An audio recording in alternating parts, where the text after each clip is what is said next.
Do the rich people cringe and say, don't tell them that, Robert? Yes. Don't tell people what you know. Right. Keep them poor. So my father was the head of education, PhD, all that stuff. I go home and ask him, said, why don't we learn about money in school?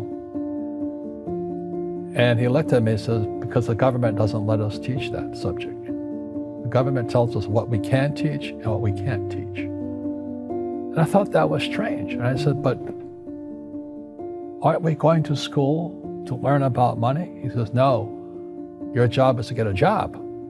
I said, but you get a job to earn money. He goes, no, you're supposed to just get a job. And I went, no. Isn't the purpose of a job to earn money? He goes, you're correct. I said, so why don't I just learn about money? I can skip the job part, you know? And he got flustered and he said, if you want to learn about money, why don't you ask your best friend's father about money? And I said, why? That's Mike. So I asked him. He says, because Mike's father is an entrepreneur.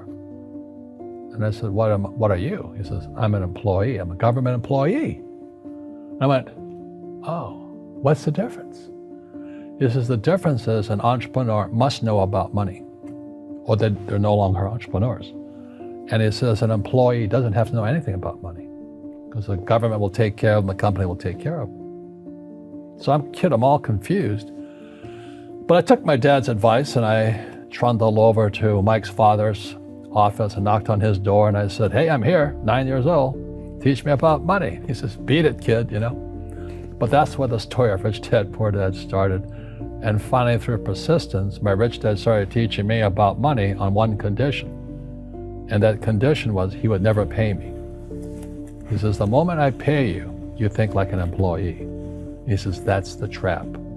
Entrepreneurs work for free. And now I'm 9 years old, my head's going cracking in half.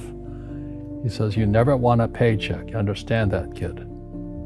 I said, okay, I got it. And he says, well, how do I make money? He says, that's what entrepreneurs figure out. It's like, so how do I learn about money?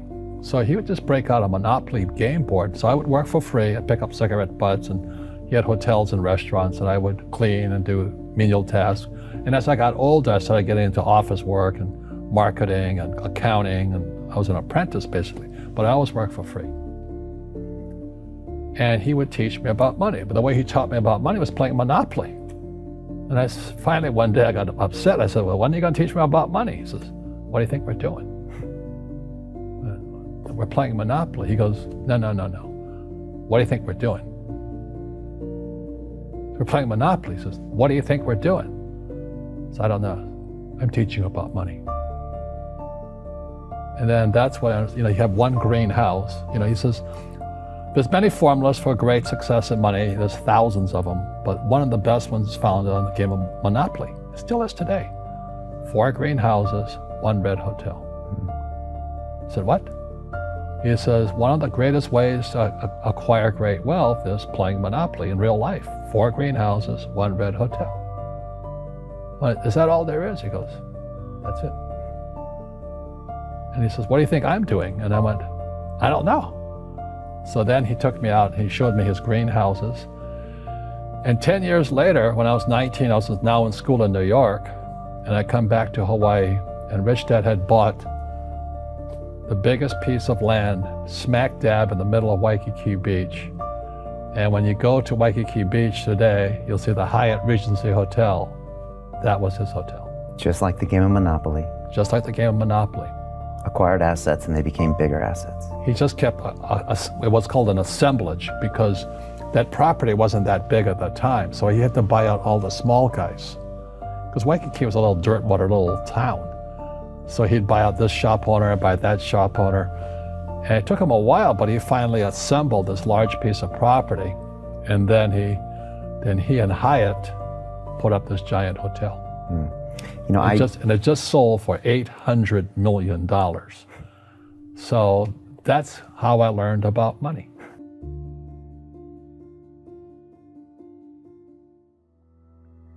I've had financial crashes. I've had people stab me in the back, but they're all good because I grow from it. That's spirituality. Right.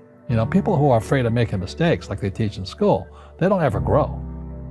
Because spirituality is there's good and there's bad, there's right and there's wrong, there's up and there's down.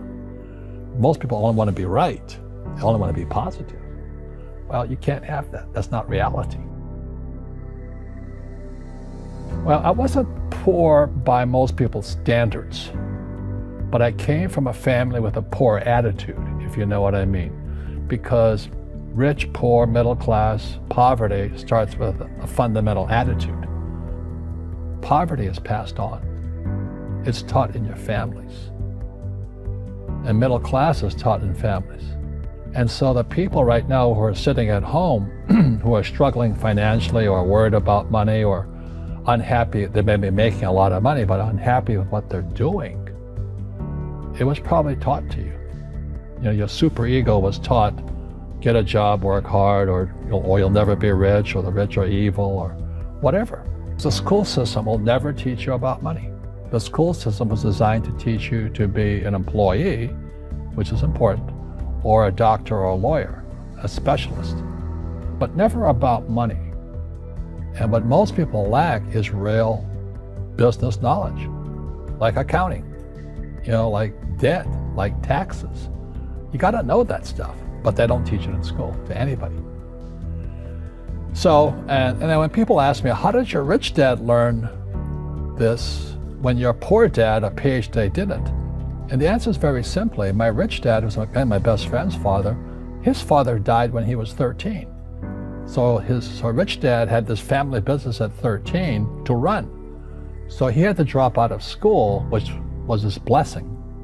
There's blessings, and sometimes a blessing doesn't look like a blessing, but it turned out to be a blessing. And then his teachers became his bookkeeper, his accountant, his attorney, his banker, his real estate agents.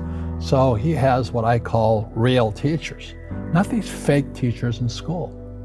You see, most teachers in school, they're out of ethics. They teach subjects they themselves don't practice. I asked the teacher, I said, I'm in my third year of calculus now. It was called strength of materials. I said, am I ever going to use this stuff? He goes, no. I said, why do you teach it? He says, because I get paid. I said, do you ever use it? He goes, no. And that's why, you have to, in life, one of the things I suggest to people, you got to find a real teacher versus a fake teacher. And a fake teacher is somebody who doesn't do what they teach. And a real teacher is doing what they teach every day. So my accountants, my attorneys, they're in it every single day. That's how I learn, because every day I'm solving problems in my business. So I have accountants and attorneys and bankers and all these people on speed dial because I'm solving problems with my team. I see you giving this knowledge out, and yeah. Do the rich people cringe and say, don't tell them that, Rob? Yes. Don't tell people what you know. Right. Keep them poor. But, unfortunately, the poor, as was in the Bible, I'm not real religious, the poor will always be amongst us because it starts up here. Right, it's that fear mentality. It's in their words, and the words become flesh. Again, I'm not really religious. I flunked out of Sunday school also. But when they say I can't afford it or I can't do that, they go down. They become what they say. My PhD daddy says, what do you think I am, made of money? I can't afford that. And my rich dad would say, that's why he's poor. Poor people say, I can't afford it, I can't do that, I don't have time. Because it's an escape. It's an escape, you know what I mean? It's easy to say, I can't afford it. And your rich dad used to say what instead of, I can't afford it? How can I afford it? How can I do that? What would it take, or why should I do that? He says that a question opens the mind, a statement closes the mind. So when you say, I can't afford it, your mind shuts down, and you become what you say.